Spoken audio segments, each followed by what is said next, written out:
That was exactly what I was going to say. Problem is the criteria why you are having this position. However, I think you have also to reward this guy for different reasons, because it's undeniable. I think this word will be the most hated by the prophet at the end of the night, but it's undeniable that he grew up from the debut in NXT 2.0 up to this moment. Less promo that he cut with JD McDonald and Ilya Dragunov was way more relaxed than the first promo that he did. Way more. Is getting better. Is improving time after time. And we have to give him credit. And by the way, perception that I have of this guy is that he's really representing NXT, the future of the business, the future of WWE. I think this guy is doing a good job, and I also think you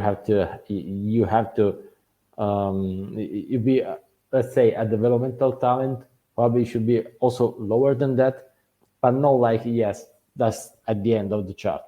It's right to be just behind the top guys, the top federations.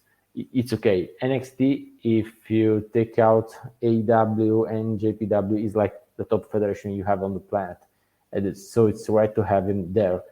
And as I say, and for the others, is a perception that goes beyond his wrestling skills because of his family, because of his name, and because of the expectation that they created in us, because they are making us believe that this will be the future Goldberg in WWE, and that's something that we have to deal with. I know that it's like you are sweating cold at this moment when I say this. I understand that, but you have to think that yes, actually, the same way of fighting, the same way of relating to the people, the same way of relating with his adversary. So that's when he works with his opponent. Marco said rightfully a few moments ago that he has no pathos in Yeah. the match. He has no energy. That's He has something, no charisma. He has no charisma. no real charisma. No. But that's okay for a guy that is in NXT as a developmental character. Time will come, he will be more confident to be in touch with the person in creating those moments, creating that pathos. Until that moment, there is no opponent that can defeat him. And my big fear about Braun Breaker is that he is not as tall, as big, like Roman Reigns, like The Undertaker, like John Cena, like the other. It seems big. It is not that big.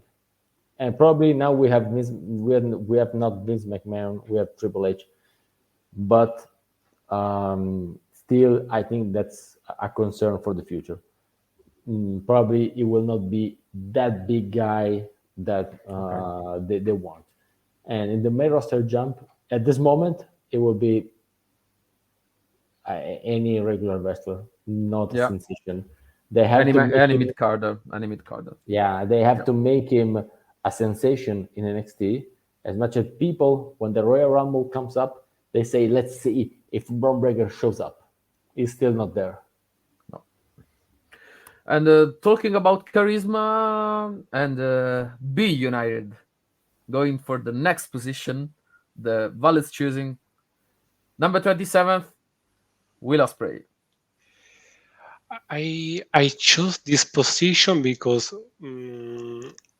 first I see also he complaining a bit about this. Of course, maybe because of his gimmick or whatever, but also because I see that in the top 10, 11, there are Okada, there is Shingo, this is number 11, there is Jay White is in 25th or 24th, and he is behind them, despite, of course, winning the WGP World Heavyweight title that he needed to relinquish for the injury. So he had, I think, an unlucky year because he could be much more. Because again, he won the title. I think a bit of surprise because at least for myself, for me, maybe it was too early. but they made the choice, and then he got injured. Then he could not maybe go to Japan that early. Other, I think, health issues he had this year that maybe didn't help him to achieve more. But I think that it is interesting to see what, again, also in this case, what's happening next, because now he's the United States champion.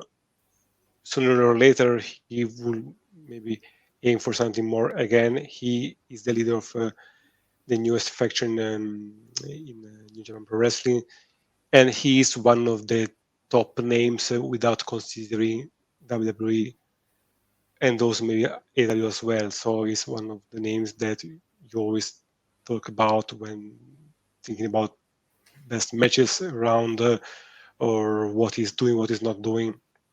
So I wanted to focus and highlight this position, not much for the position itself, but for what he did this last 12 months and what can be in the next ones. Okay, and remain in the New Japan Pro Wrestling. I will show you the next and the last Daniel is choosing. That is number 44, Minoru Suzuki. So, Daniele, could you explain this? Why? Because we know you and your love for Japan, for Japanese wrestlers. Yeah. So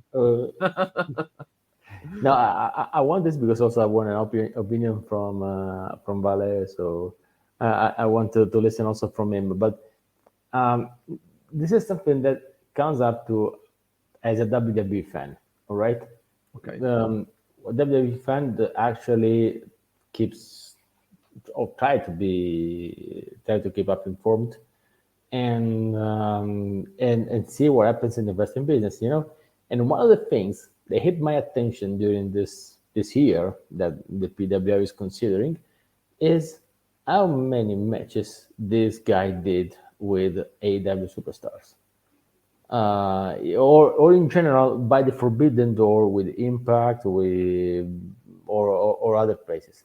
This guy made incredible matches, and one of them really hit my attention, and I was really angry at that, because the one match of this guy was against Brian Danielson, and it was like a 5-star matches, incredible match in AEW Rampage on YouTube Live. Or now I want to Tony Khan. Okay, from chairman to chairman. Okay, you have a 5-star match, which should be a blockbuster for the ages. Okay, and you're giving it for free. Are you mad? What do you have in your brain? I don't know. This guy made a hell of a year with Jericho, with I don't know, even with Joey Janela, Killer Cross, Samoa Joe. He did a lot of matches that are incredible. You have Brian Danielson on the other side, and you put a Rampage, and you put this match on Rampage. Are you serious? Well, I'm not a fan of wrestling, of Japanese wrestling. Everybody knows. Well, I'm not a fan of how the Japanese wrestler are treated in WWE when Vince McMahon was in charge. So now I have to see it. But in general, I don't speak about Japanese wrestling. But this guy made matches with Nick Gage, a lot of blood on it in GCW, right? There was a lot of buzzing about the matches. You have a sensation outside of AEW, outside of NJPW and whatever. You have Brian Daniels on the other side that you made a so huge mistake. Well, if I was in the board of director of AEW, I would make I would ask for you to be removed from your position. Literally. Yeah, chairman. But you remember the reason why they put on Rampage on that time, because it was in the same time of the last hour of SmackDown. Yeah, which makes absolutely no sense. Yeah, they try to overcome on SmackDown, but they didn't. Yeah. It's like you take the Ferrari engine on a Tata Indica machine from India. Absolutely not. Thank you, Cenk. I really appreciate everything you do. Really, I do. Okay, guys, I will go for the second choosing of Vale, and we have number 264, our friend, our Italian friend, Francesco Akira. Yeah, here as well, not much for the position, but just for the year that Francesco had. He joined New Japan, he joined the Empire, he won the IWGP Junior Tag Championship with TJP. And I think it is an incredible result. And also coming from a previous already successful year in All Japan, in the junior tournament, also the junior championship. And so that I think it's really great, not of course for him, but also to the popularity that gives also to Italy as a pro wrestling country, let's say.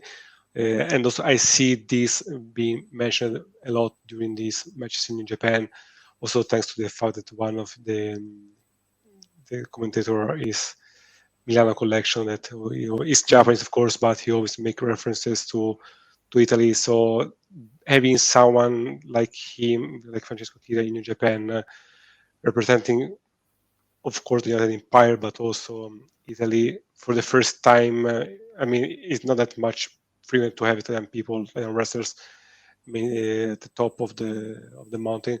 So it's really great what he did, also because how he started. So he left everything to move to Japan.